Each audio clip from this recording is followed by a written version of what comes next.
everybody. I'm Sophie. Most of you know me. I'm the Assistant Director at York Public Library, and we are so glad to have you here this evening for our program about climate-friendly investing. This is a facet of the conversation that we often overlook because it's sort of behind the scenes and it sort of happens without us thinking about it too much. But we're really lucky tonight to have some excellent financial people here to advise us on this. Everybody knows Rozanna Patane, who is the major player at York Ready for Climate Action, but if you didn't know, she's also a former financial planner and has a lot of experience in this venue. And she has brought someone who works locally out of Portsmouth, Christina Traurig, who is with Cornerstone Financial Planning, who has a really great presentation for us tonight about how to give this all consideration. So without any further ado, I will pass it off to Christina. Yeah, well, thanks everyone for joining, and thanks Sophie for inviting me here. Well, I guess I should say Rozanna because of how involved she is, and she's the one who roped me in. So like I said, or like Sophie said, I'm Christina Traurig. I work at Cornerstone Financial Planning. I'm a financial planner and principal at the firm. We are in Portsmouth, New Hampshire, and we also have a location up in Portland, Maine. We were founded in 2004, and yeah, Rozanna, do you want to do any introductions to yourself to start with for anyone who doesn't somehow know you? Sure. I had a financial planning practice for about 30 years. And toward the end, excuse me, I specialized in socially responsible investing. And when I got ready to retire, I was very, very fortunate that after roughly a 10-year partnership with Cornerstone Financial Planning, where we collaborated on all kinds of things, we came to an agreement for Cornerstone to take my clients. So my clients had the good luck of going to, in my book, one of the best financial planning firms in the country. So I think we're very lucky tonight to have Christina here with us to walk us through this. And I'm going to chime in toward the end with a word about a new rule from the Department of Labor that, believe it or not, has an impact on investors, and also some words about my very favorite mutual fund company. Yeah, well, thank you, Rozanna. I'm going to share my screen. So you should be able to see it now. Sophie, Rozanna, is that a thumbs up? You can see my screen? Okay. Great. So yeah, and if you ever talk to Rozanna, like, it's amazing that she calls herself retired, because I think she's busier now than she was when she was working. So yeah, I put retired financial planner on here, but just know Rozanna is not like actually retired. She's just retired from financial planning. Okay, so let's go through here. So what I want to start with today, I just don't know how familiar everyone is with investing. So I just wanted to just lay out some different terms that you're going to hear throughout the presentation and try to define it. And like Sophie said, we're going to stop in the middle to allow for questions, and then again at the end. But during the presentation, if you write your questions in the chat box, I think I would have to depend on Sophie to just tell me about it. So maybe best to just wait till the middle and end to say those. So first, again, general investing terms that I'm going to use throughout this presentation. Fixed income. When I say fixed income, just think about bonds. That's the most common type of fixed income. And a bond, it's like you're the bank. You're going to lend money to someone, they're going to pay you some interest, and eventually you get your principal back. Equity, just think of it like you're an owner in a company. So the most common type of equity is stocks. So again, just ownership in a corporation. And then the term mutual fund or exchange traded funds, ETFs. That is what a lot of this is going to be focused on today. Mutual fund or an ETF, it's a basket of different stocks or bonds. So instead of investing in just one company, you can say, I want to invest in the 500 biggest companies in the United States. And through this one vehicle, you are invested in hundreds to thousands of different stocks. So it allows you to get a really diversified portfolio. So most of the terms today that I'm going to use are going to be mutual fund or stocks. So that's what a lot of this is focused on. And then also just want to make a point of not all stocks are the same. And this is going to be really important when you're trying to compare different investment strategies and different stocks. So you have large cap stocks, so the really big companies in the market. You have small cap stocks, which are on the smaller end. And you also have value stocks and growth stocks. So as an example, a large cap value stock, think of Procter & Gamble or JP Morgan. A large cap growth stock, think more Apple, Airbnb, Tesla. Those different companies are going to have really different performance. So for example, large cap growth stocks in 2022, they were down about 29% for the year, where large cap value stock was down about 7.5% for 2022. So I'm not going to go too much into this today, but I just really want to point out that there's different styles of investing. And if you're going to compare a fund, make sure that you are comparing a large cap value stock or a large cap value mutual fund to a different large cap value mutual fund. Okay, so this is what we want to focus on today. This is the bulk of the presentation, which is climate friendly investing, seeking out investments that actively benefit the environment.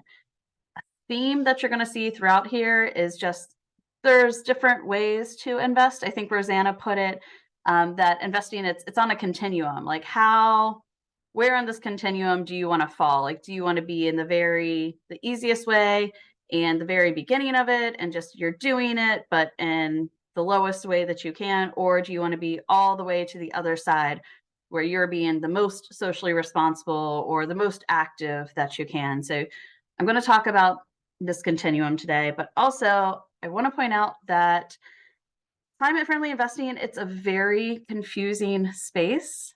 It's still relatively new, and there's no standardization there yet. So there's a lot of different terms that you hear in this space. So I kind of want to define a little bit of those for you so you have a better idea. But if you're going to do your own research and you get confused about these different terms, totally understood, because I get confused about them sometimes because there's not a standardization in place. Hopefully it's coming, but this is where we are and we just kind of got to deal with it and sort through it for now. Most people generally agree with these terms that I have in front of you, but again, we're going to go through each one, and I'm going to kind of explain the spectrum of what each of them does and where they fall on this. So the first one is fossil fuel free or fossil free future investing. This is the very basic entry into it. Think of it like a boycott. And you're just not going to invest in something because you don't want to, which is the fossil fuel industry, because they're not always great. So think of this, full disclosure, I was not alive when this happened, but a way to try to put it in perspective is like in the 1960s when apartheid was happening and college students went out to protest and they said to their universities, like, do not invest in companies that are going to invest in South Africa. We don't agree with what they're doing. Well, great. It happened. We didn't invest in South African companies anymore. So it's just a boycott. Like, I'm going to boycott the fossil fuel industry and I don't want them in my investment portfolio because that does not align with my values. So some people consider this the quote unquote easiest way to invest in a more socially responsible portfolio or a climate friendly portfolio because you're just not investing in one portion of the market. There's not too much thought that goes into the rest of the mutual fund and what companies you're going into, but you know that you're not going to invest in fossil fuel companies, and that's completely fine. We would consider that something called a negative screen because you're negatively screening out the things that you don't want to be in. And like I mentioned before, a mutual fund or an exchange traded fund, those are baskets that could have hundreds to thousands of different companies that are in them. So how do you know if, say, if you look at your current investment portfolio, you have a Vanguard fund and you say, I have no idea what stocks are in this mutual fund. Like, I don't know.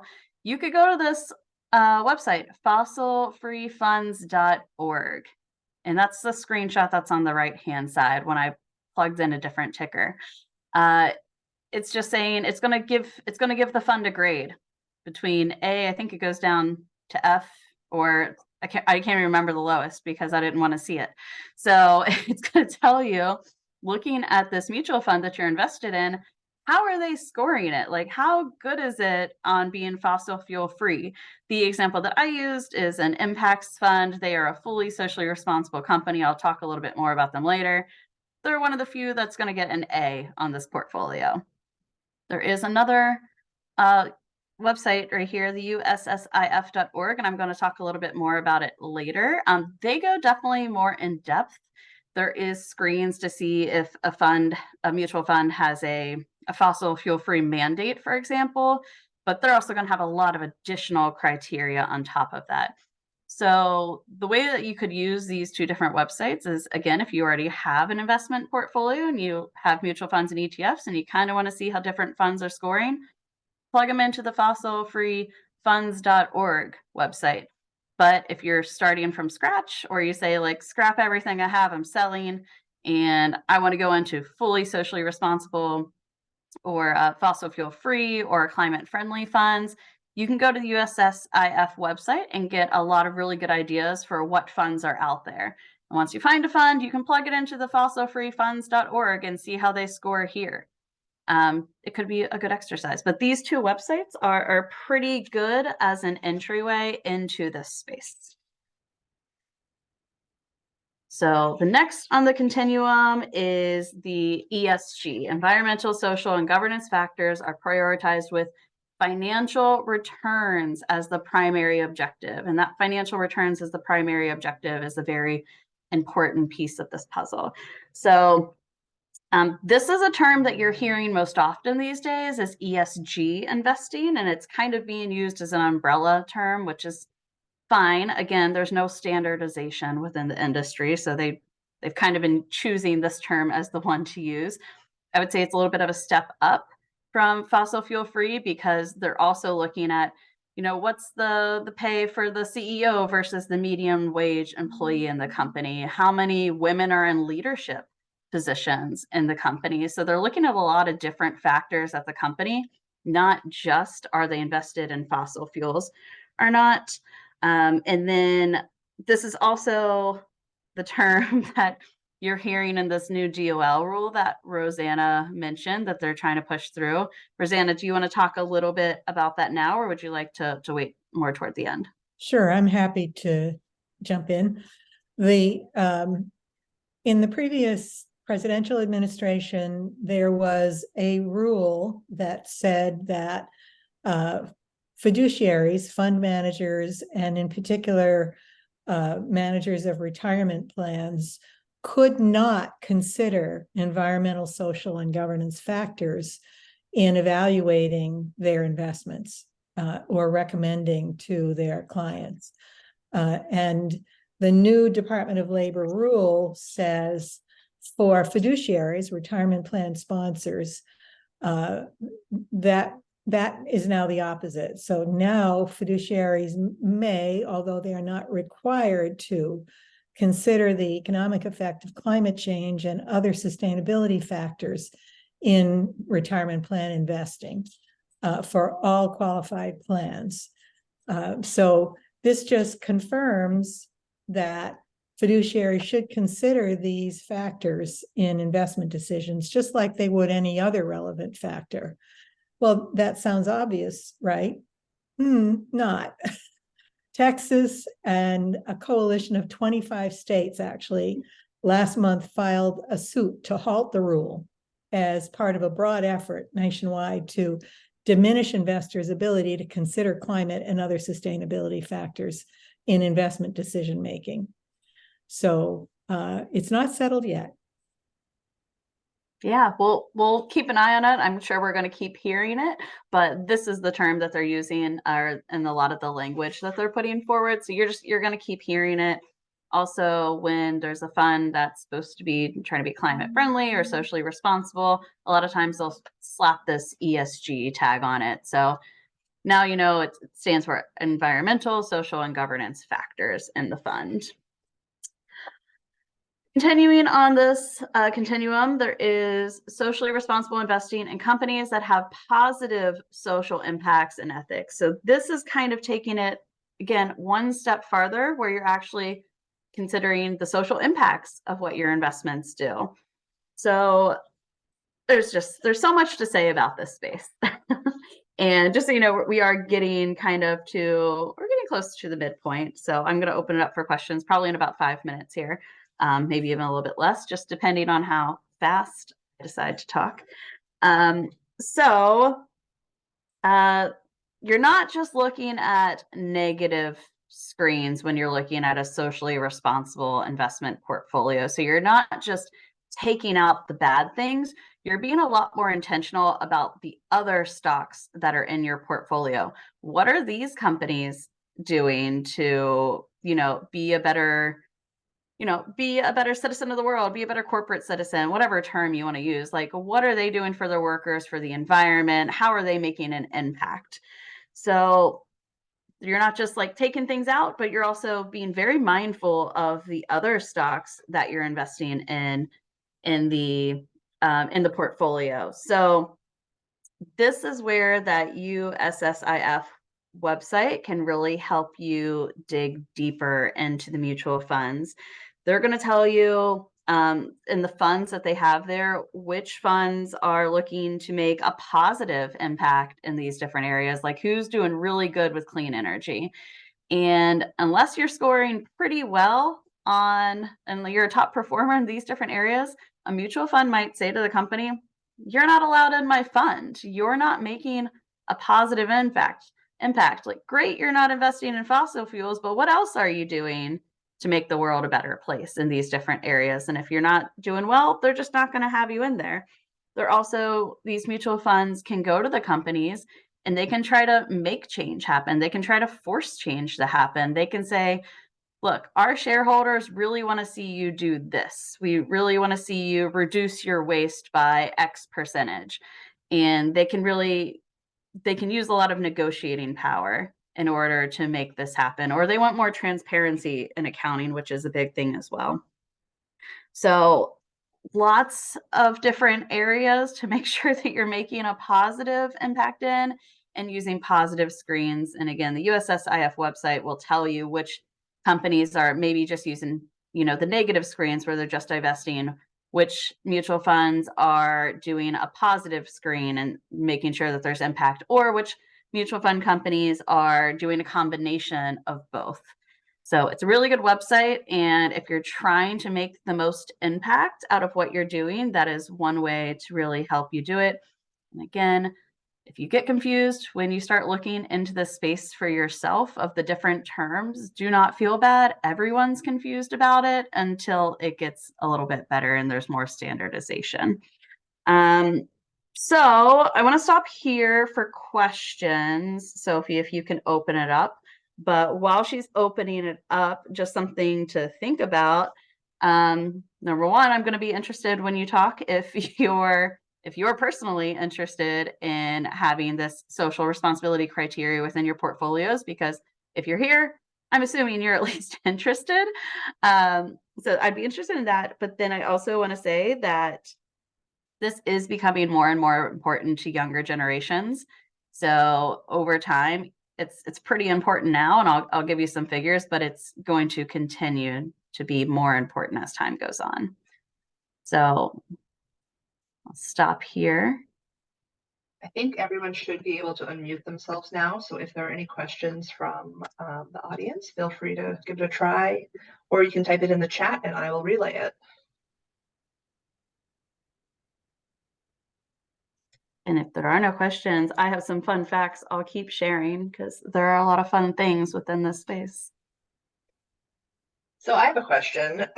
So I know I have investments. I have them but I don't think about them because I am far off from being able to retire or take any advantage of that. It's still many years for me. So I kind of just set it and forget it, and that. So like, how, like, is this a thing I just like call up the person who manages it and say, tell me how bad or how good, my investments are in the grand scheme of things? Or is that something I'm going to have to do all the research on my own? Yeah, that's a great question. So if you're already working with a financial planner or financial advisor, just ask them, say, do you have an expertise in socially responsible investing? And see what they have to say. Because if you're working with someone, they should be doing this research for you as an individual. If you're not working with someone, that's where you're having to do a lot of the research on your own.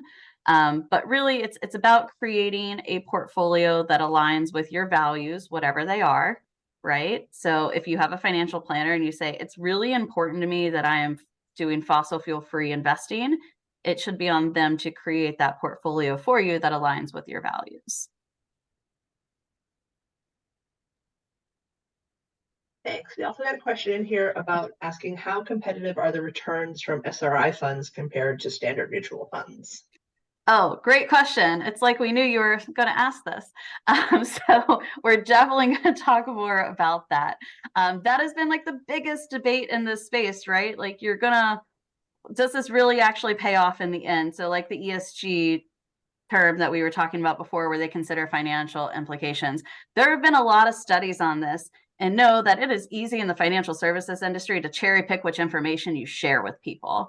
So whenever someone tells you something, know what their bias is. I have no bias.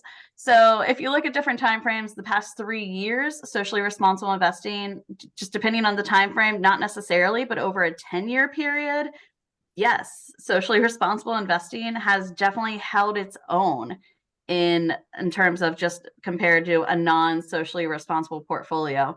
Rozanna, do you have any other stats about that you want to share? Well, about my favorite mutual fund, which name I will not reveal until the end of this program. The fund family has beat its peer by 1.5% over the last 10 years.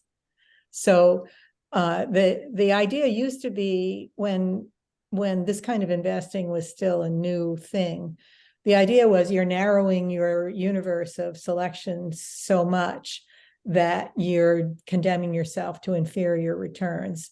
But actually, as the discipline has matured, it's sort of the opposite, because what you end up with is some of the best managed companies in their respective industries.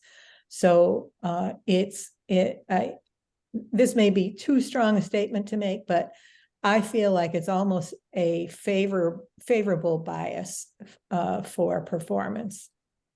Yeah, so I went to a conference one time, and the phrase that they said that really stuck out to me was, why wouldn't you want to be invested in a socially responsible company? They have less waste. That means less fines for pollution down the end, right? They're a more efficient company. They have less turnover of employees because of how they treat their employees, and turnover for companies is a really big expense. So socially responsible companies that are not just looking to the next quarter's profits, but looking, where do we want to be in 10 years and investing in that to get there, they just end up being a little bit more efficient overall and just better run companies. There's also a lot of studies on the governance side having women in leadership. Companies that have more than, I think it's 30% is the tipping point, more than 30% of women in leadership positions perform better overall. So it's just, there's a lot of really good data out there that leads to, why wouldn't you want to be in a more socially responsible ESG fossil fuel free portfolio? Because all the data is backing up that you're going to do better over the long term. Any other questions for now? Okay. Yeah, Christina, this is Mac. Great presentation. This is very helpful. I've been thinking about making changes in the portfolio for 5 years, and inertia is a great player, I'm afraid. But I want to just ask a question, sort of in a little different topic, and that's to do with banks, and whether you have, recommendations or thoughts as to banks to avoid, banks that you might, that are more inclined to be sort of the equivalent of in the equity realm. Yeah, I have so many thoughts, but I'm going to sum it up in one thing. There's this term that's very important, and I'm going to throw it out there. A B Corp. Have you heard that? It's okay. So some organizations, for those who haven't, the tagline is purpose over profit. Companies like Patagonia, Ben and Jerry's, Cornerstone Financial Planning have Energy. Yep, Revision Energy, like they have this designation. So if you're trying to be with a more socially responsible bank, there's multiple around here. Piscataqua Savings Bank, Mascoma Bank, Anastragan. Rosanna, do you have any other ones off the top of your head? I don't have any specific banks, but what I can say is that the four biggest banks, Bank of America, Chase, Wells Fargo, and Citibank, are the banks with the biggest fossil fuels holdings. So those are banks that you want to put a negative screen on. And secondly, there are a couple of resources you can check out. The Sierra Club has a fossil fuel finance report called Banking on Climate Chaos. And I have the link. I can send it to you if you like. And also there's an organization called Bank Track that has a bank tracking tool. You can put the name of a particular bank in their search bar and they'll give you the lowdown on it. And that's www.banktrack.org. And I can give you that web page as well. Yeah, and I guess I should have clarified. Yeah, I guess we should have clarified. Is it banks you're looking to invest in or banks you're looking to bank at? So yeah, I was thinking more just to bank at rather than investing.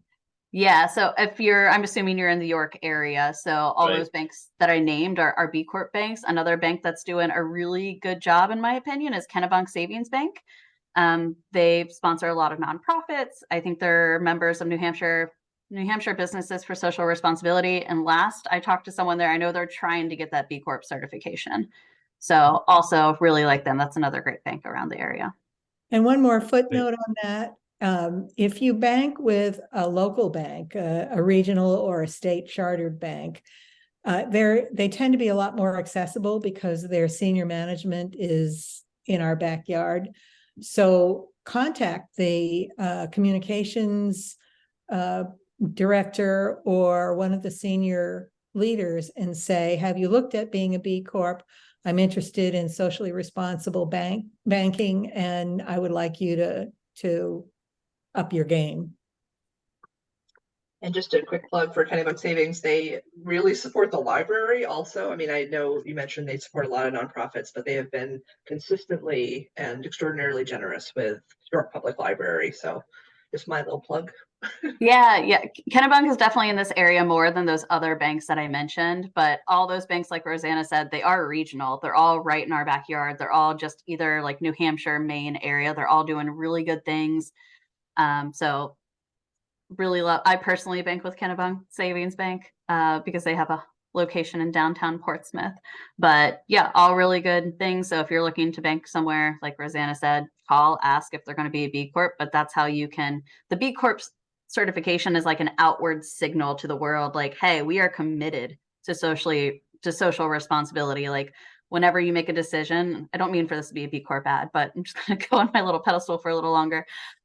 Whenever a company makes a decision that's a B Corp, you have to consider all of your stakeholders when you're making that decision. You legally put it into your company bylaws. You have to say, how is this going to impact the environment? How is this going to impact my clients? How is this going to impact my employees? How is this going to impact my community? And that all needs to be factored in when you're making business decisions. And that's strikingly different from the classic capitalistic model that says, how can I maximize profits for shareholders? That's a big difference. So is there a central place to go to find what B Corps are out there? Yep, there's a whole B Corp website and a whole B Corp directory. I think there's a little bit over 5,000 B Corps in the world right now, but there are about 5,000 more in the pipeline. So this is becoming a more common term. You're going to see it a lot more. I feel like every time I go to the grocery store and like I pick up a packet of cheese or yogurt, I'm like, oh, look, there's the B Corp logo. Like they didn't have it before, but they have it now. So now that I've said it, you're gonna see it. But they have a whole directory of companies that are already B Corp certified, and you can see their score of how well they're doing on being a B Corp. So that's a good way to filter companies that you're working with. Great. That was a great question. You thought I was off topic, and I can go on and on about it. Okay, so we'll go back to the presentation now. So I think Sophie is gonna force mute all of you, but again, once I'm done, there will be another chance to ask questions at the end, because the next part of this presentation is definitely going to be talking more about how you're investing, and we're going to give some more specific examples. And like Rozanna said, she's going to talk about her favorite company and share a story from them. So I liked these quotes. And the one on the left, a highly regarded 2016 study led by George Serafeim of Harvard Business School found that stocks of companies with strongest performance on material ESG issues outpace those with poor ESG performance. And then hopefully I can kind of move this.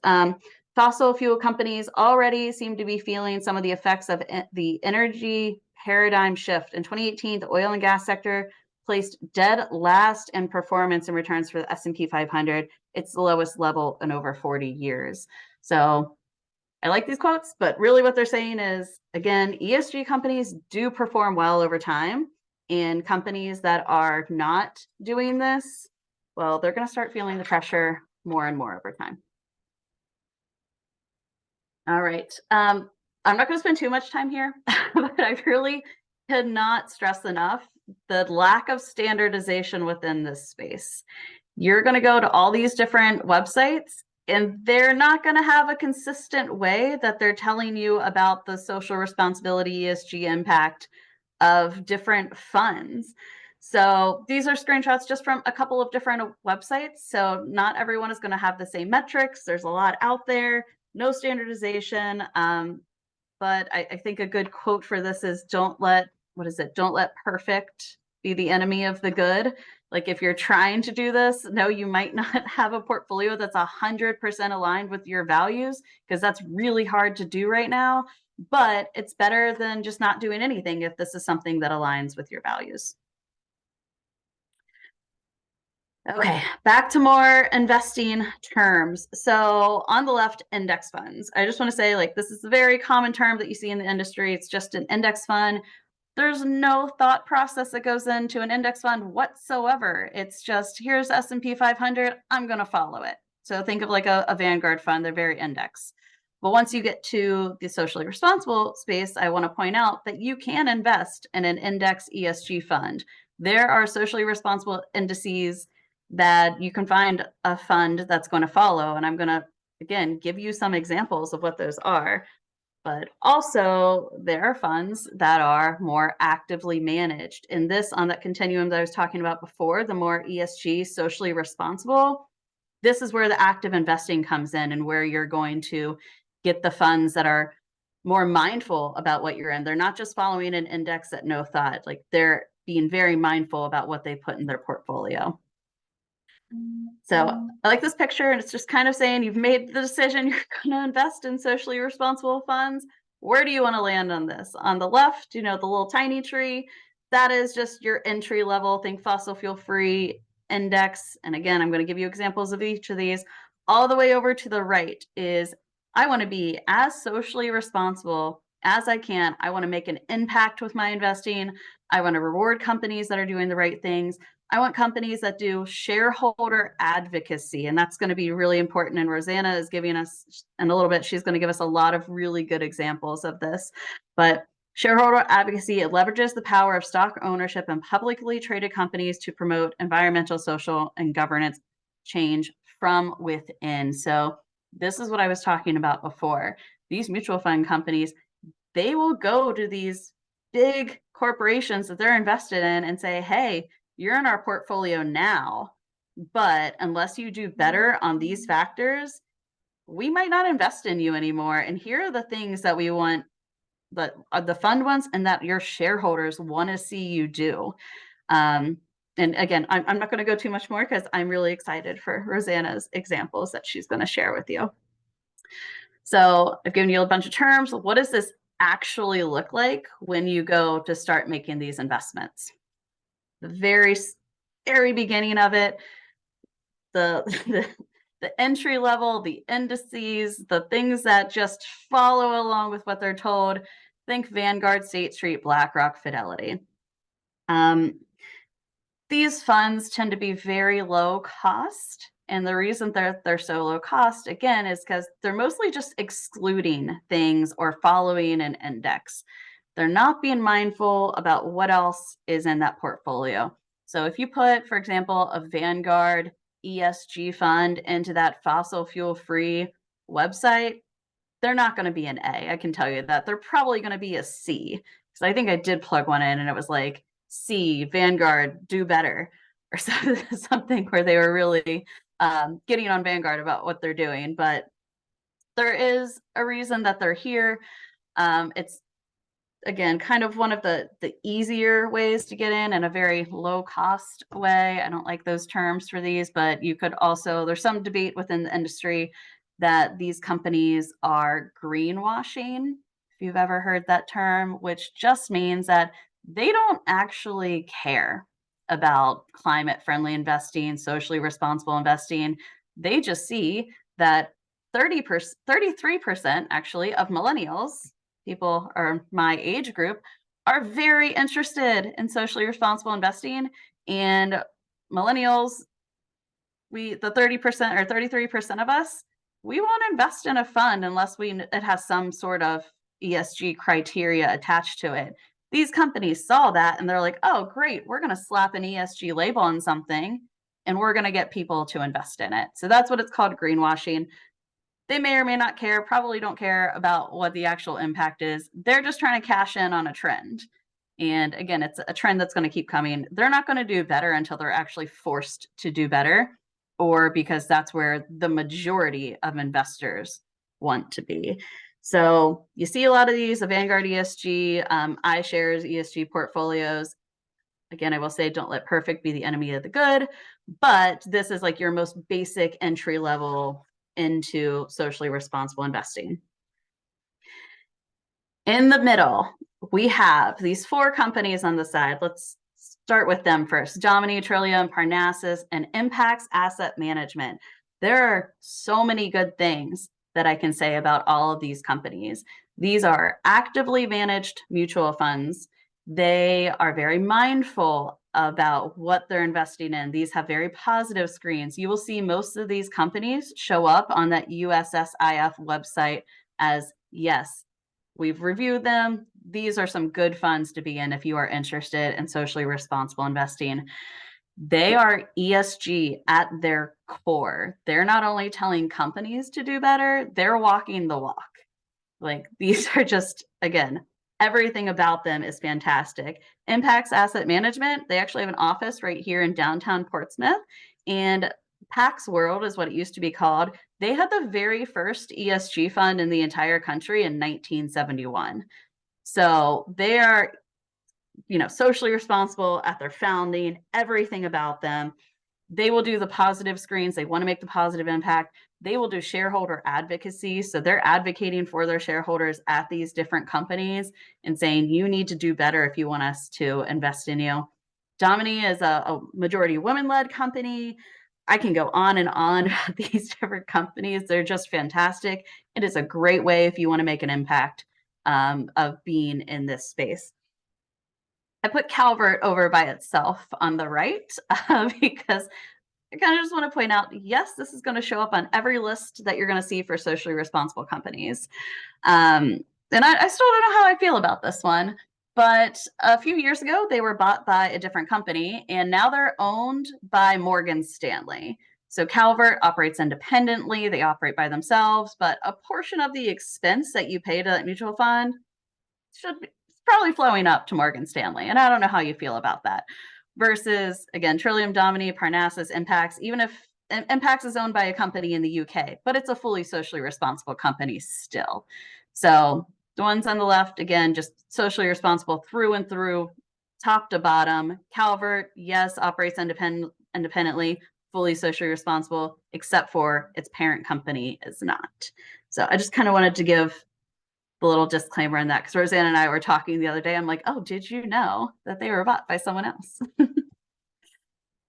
So now this is the company all the way at the right-hand side of the screen. This is like the gold standard. You want to make the absolute most impact you possibly can with your investments. Green Century. They are a nonprofit. I tried to Google it. I asked some AI things and everything. I said, is there even another like mutual fund company that is also a nonprofit? And I couldn't find one. So Rosanna, I don't know if you know of any other ones, but this is why I'm putting Green Century in a category of their own. They are fantastic. I can't say enough good things about them. So I want to turn it over to Rosanna for this slide, and then the next one will give specific examples of the mutual funds that they have. So Rosanna, do you want to take it away from here for a little bit? So my question to everybody is, can you guess what my favorite fund company is? Yes, it's Green Century. Green Century is owned by PIRG. Some of you are old enough maybe to remember PIRG, the People's Interest Research Group, which has been around for ages and ages working for social good. All of the profits from Green Century funds go back to PIRG and are used to improve the situation for our world. The company has 3 funds, so you can create a portfolio. 100% of your portfolio can be Green Century if you want. You will end up with a balanced portfolio if you choose even just only Green Century funds. There's the Green Century Equity Fund, which is a stock fund, 100% stocks. The Green Century International Fund, which is mostly stocks, but they're global stocks, not just the US. The equity fund is US. And then there's a balanced fund, which has fixed income as well as stocks. So you have a perfectly balanced portfolio, even if you own that one fund. So I've said to several of my friends, if you want to buy one mutual fund and have it be the sum total of your portfolio, it's Green Century Balanced Fund. Green Century Balanced Fund gets Morningstar's, one of Morningstar's top ratings. It's a 4-star fund.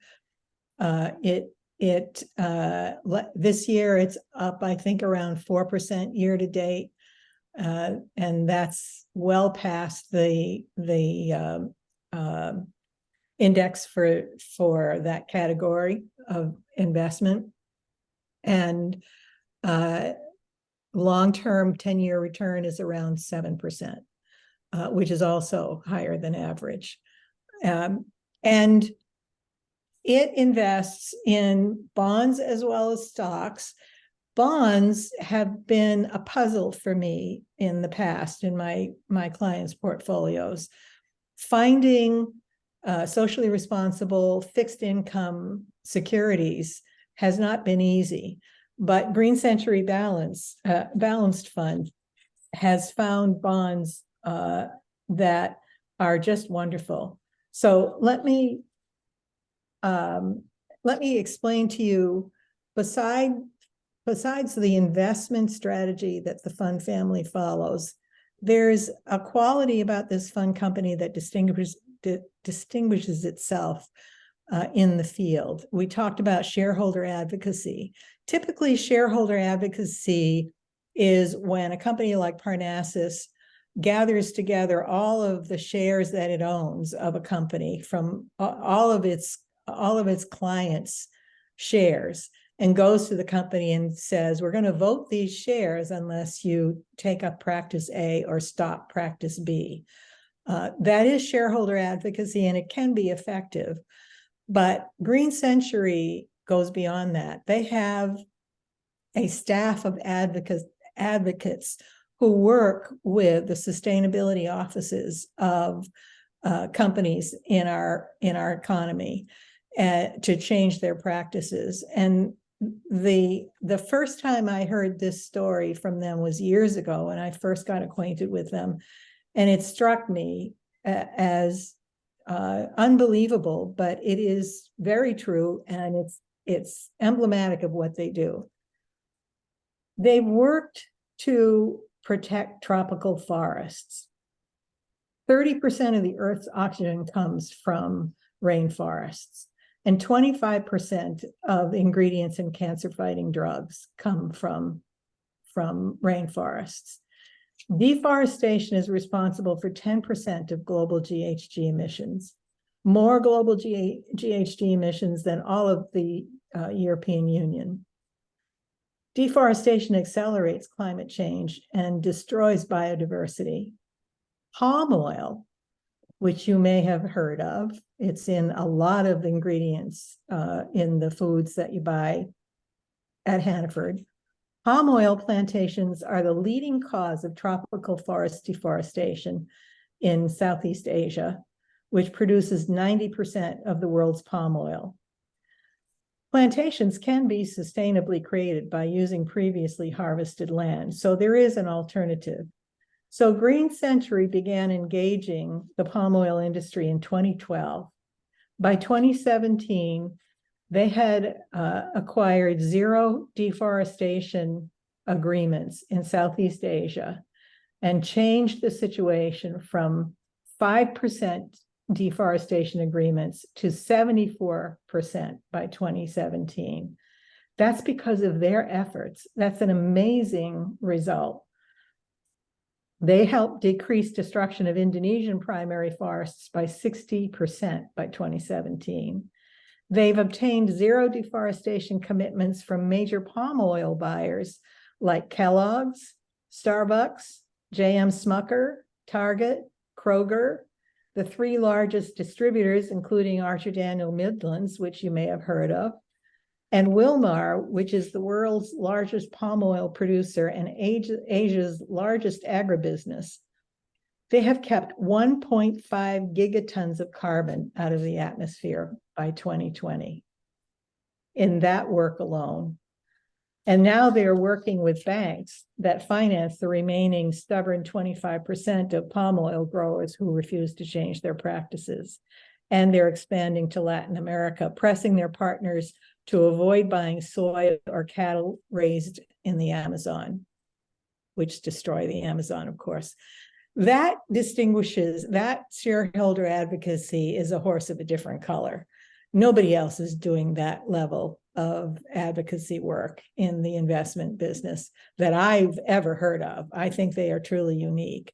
So what you get when you invest in a Green Century fund is good returns, really better than average returns, the satisfaction that you know that the choices are being made carefully and that you're supporting good organizations and you're not supporting bad organizations. And you have shareholder advocacy working for you of this caliber. It's you can see, I think, why they're my favorite mutual fund company. And Rozanna, I think you made a really good point about the returns, but I think it's also important to say that some funds that are more actively managed do have a higher expense associated with them, but the returns that Rozanna is telling you where they're outperforming, that's after the expense ratios have been taken into account. So you're paying more, but you're also still getting a better return on top of it. Those are the returns that go to the investors, the shareholders. Yeah. Thank you, Rozanna. I love that story. So we're nearing the end. So the next steps, if you have an advisor, like Sophie was asking earlier, talk to your advisor.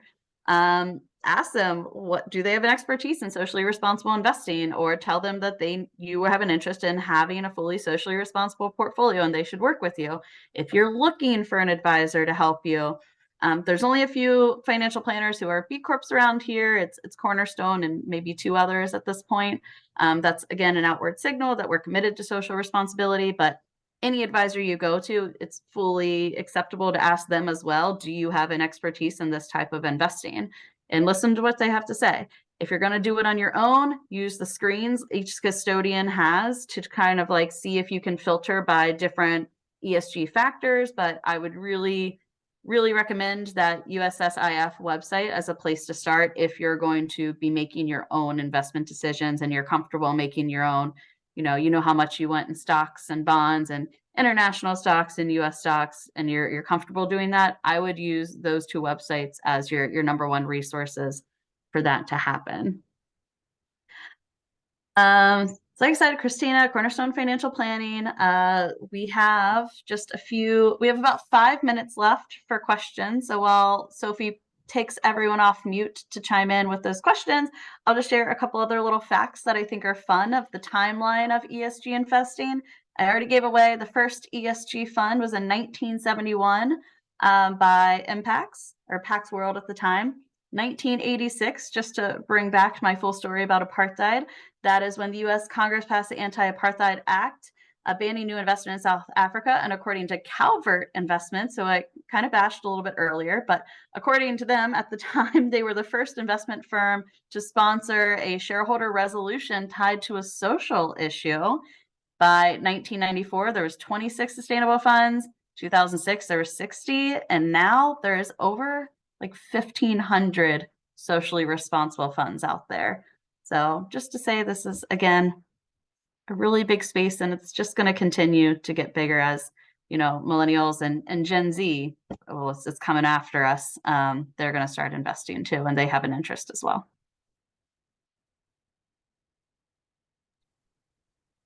I already enabled the unmutableness for everybody, so you should be able to unmute and ask questions, or again, you can put them in the chat and I will pass them along.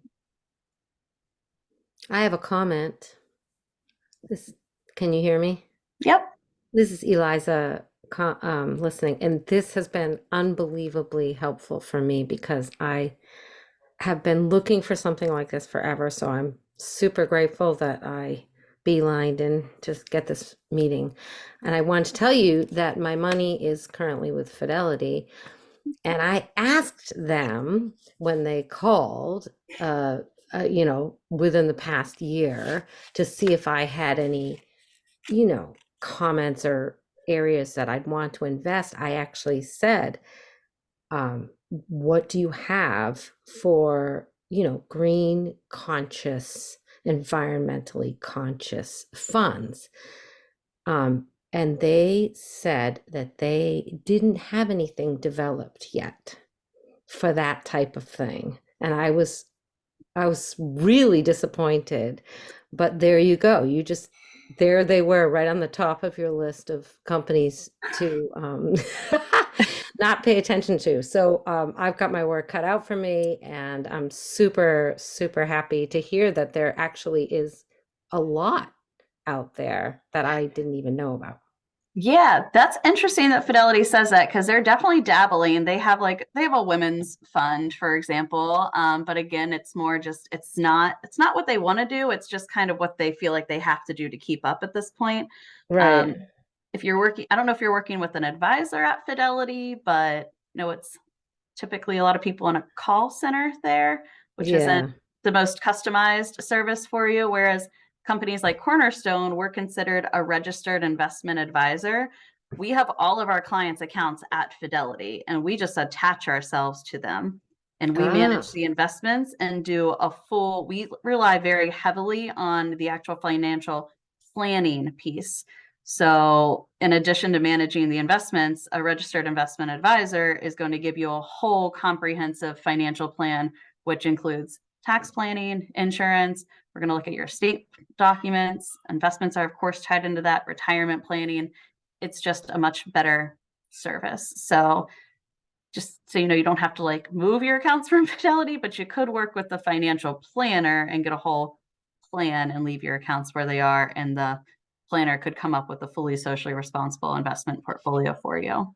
So you could still Even if you wanted to do Sorry, Okay. Eliza, even if you wanted to do it yourself, you could come up with your own list of mutual funds and tell Fidelity that you want to move your investments around and switch them to those mutual funds.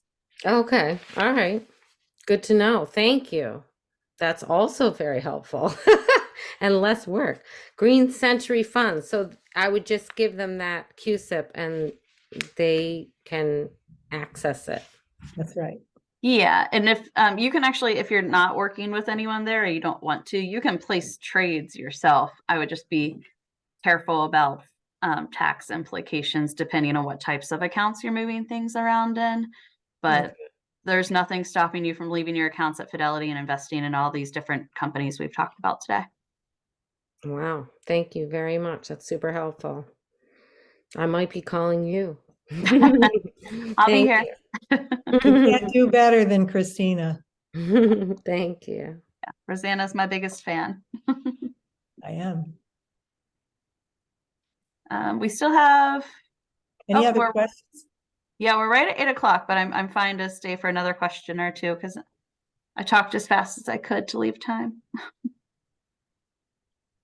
Well, I have a question about sort of how this differs for people who are at sort of different points in their investment career, like how might someone, myself, a millennial, approach this versus my parents, for example, who are at a very different point in needing and protecting assets and wanting security versus having the space to take risks. Does that change at all the approach, or is that just a matter of like looking at individual funds and their performance and their like balance over the time? Do you have any, do you approach that differently as a financial planner? Not necessarily. The way you account for the different places that you are in your investing timeline is your risk level of your allocation between stocks and bonds. So someone who's in retirement, for example, I might say, let's create an investment portfolio that's 40% bonds and 60% stocks, and it can be all socially responsible. And I can use those same exact funds for you as a millennial, and I might put you in 20% bonds and 80% stocks. So you're not investing necessarily changing the way you invest in particular funds, but you're going to adjust the risk level by adjusting the stock and bond allocation typically.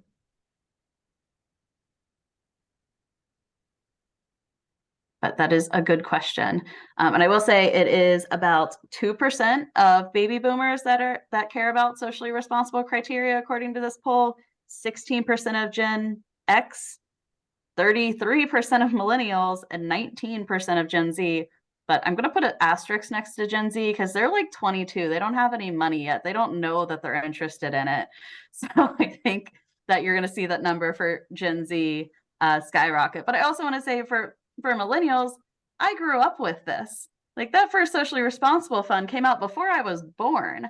And we've been talking about climate change since I was in elementary school. So I think it's not, surprising that millennials have more of an interest in this. This has been a thing our entire lives where it hasn't been for the generations before us, but it's also been a thing for Gen Z's whole life. So even more so. So I think the trend's just going to keep continuing. Disappointing to hear that about us old folks, though. You didn't grow up with it. It's not your fault. Like you don't know what you don't know, right? It's just climate change is a thing that's been talked about since I can remember. Hey, baby boomers were the anti-war radicals. We know better.